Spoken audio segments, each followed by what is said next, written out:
But think about it. Who, to Ainsley's earlier point, who sets a Christmas tree on fire? It's a tree that unites us, that brings us together. It's about the Christmas spirit. It is about the holiday season. It's about Jesus. It's about Hanukkah. It is about everything that we stand for as a country. Freedom and being able to worship the way that you want to worship.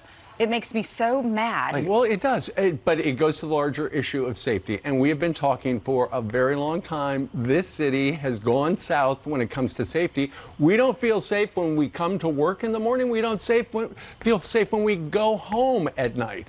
It's just one of those things. And when you look at that symbol, and you know, so many, and we were talking about this yesterday, how through the years, people, thousands, hundreds of thousands of tourists have come to New York City to celebrate the Christmas season, and they walk up and down Fifth Avenue and our street, Sixth Avenue. Kind of all we have left, right? And they look at the lights, and today there are no lights because somebody burned down our Christmas tree. And I hope we put it back. I mean, I hope we put it back. I hope we build it back bigger and better. And we have we got to do a sequel to the Christmas tree lighting. Like that Fox Christmas tree out on our plaza, and it burned down last night. And I know that you obviously got the news this morning with all of us, and it's hard. But in this moment, we look forward, and as a company, we're going to rebuild, and we're going to put that tree back up. We're going to rebuild it. We're going to, because it's not just a Fox News tree. This was America's tree.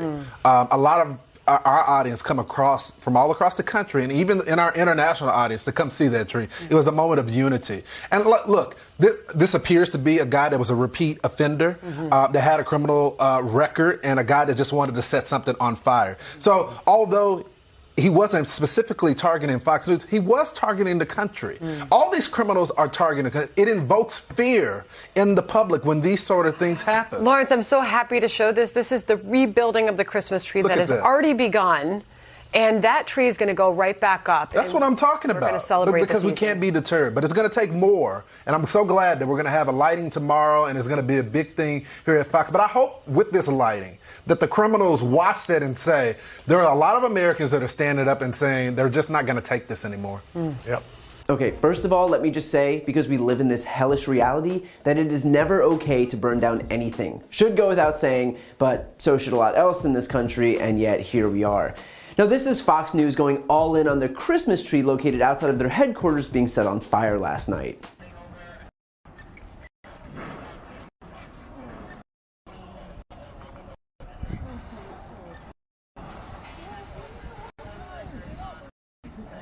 Now, I'm pretty sure the hosts at Fox won't ever need to order lunch again because they will be feasting on this story forever. I mean, honestly, it is the perfect combination of all the things Fox needs to survive. Their war on Christmas and Christianity, highlighting small random acts of violence and making it seem like the whole country is at war, and finally, cherry on top, being victims. Now, if they could somehow blame this expressly on the Democrats.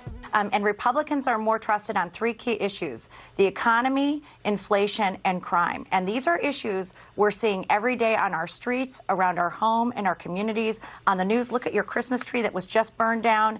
This is a huge problem for Democrats. Well, there you go. Basically like Joe Biden lit the match himself.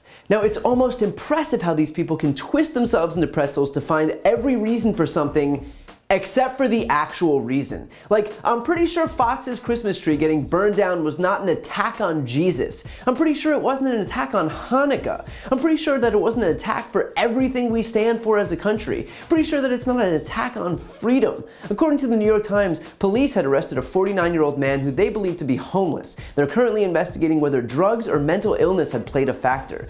A pretty simple answer. A tragic one, no doubt, but a simple one. And yet for Fox to parade itself around like Jesus on the cross is just so perfectly on brand that it's almost become a parody of itself. Like, you are not soldiers in the war to defend Jesus and freedom and America. A likely homeless guy just took a match to a tree. And by the way, not for nothing, but if Fox is worried about an instance of arson as an attack on America, just wait until they find out what happened on January 6th. If they think a plastic tree getting burned down was bad, wait until they find out that a mob of Trump supporters tried to assassinate the Vice President and the Speaker of the House under the perceived orders of the President of the United States. If the loss of one tree upsets them this much, I can't imagine what they'd say about a Republican attempt to stage a coup so that the guy who lost the election could be declared the winner. It's also so on brand for Fox to make itself the story. They pretend to be a news outlet, but in reality, they're the ones actually desperate to make the news, to manipulate people's thinking, to drive the conversation. It's Tucker Carlson who's trying to mainstream white replacement theory. It's Hannity who got on stage with Trump at a rally. It's the network that cast out in the election results over 800 times in the 2 weeks following the election. Fox doesn't want to report the news, it wants to be the news. And then being able to point to their plastic tree and pretend that they represent all of America and that we're now all under attack is just one more example of that self-important network desperately trying to make themselves the center of the narrative. I mean, I'm sorry, but just listen to this. And I know that you obviously got the news this morning with all of us, and it's hard, but in this moment we look forward, and as a company we're going to rebuild and we're going to put that tree back up. We're going to rebuild it. We're going to, because it's not just a Fox News tree. This was America's tree.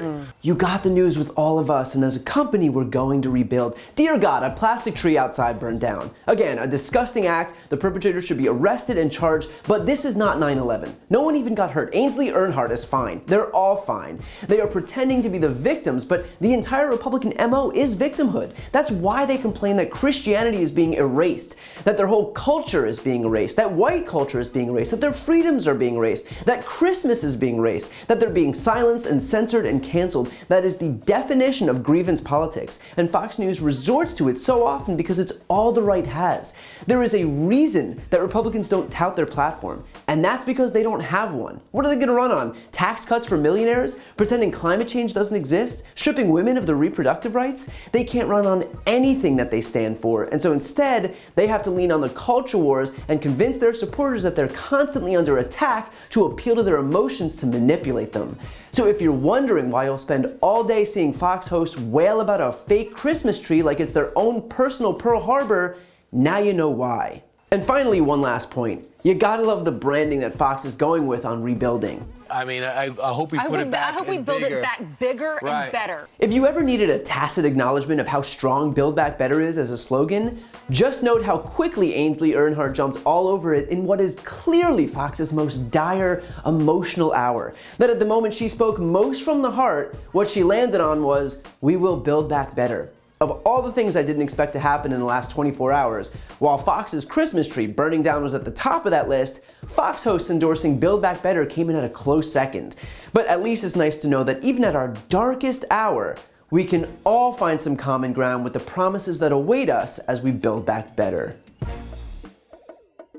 To see more videos like this, click the subscribe button right here on this screen. And if you want to support my work, subscribe to my podcast, No Lie with Brian Tyler Cohen. I cover the most important stories each week, and my guest is always one of the top political figures, including Vice President Kamala Harris, Jen Psaki, Elizabeth Warren, Pete Buttigieg, Nancy Pelosi, Katie Porter, Cory Booker, and so many more.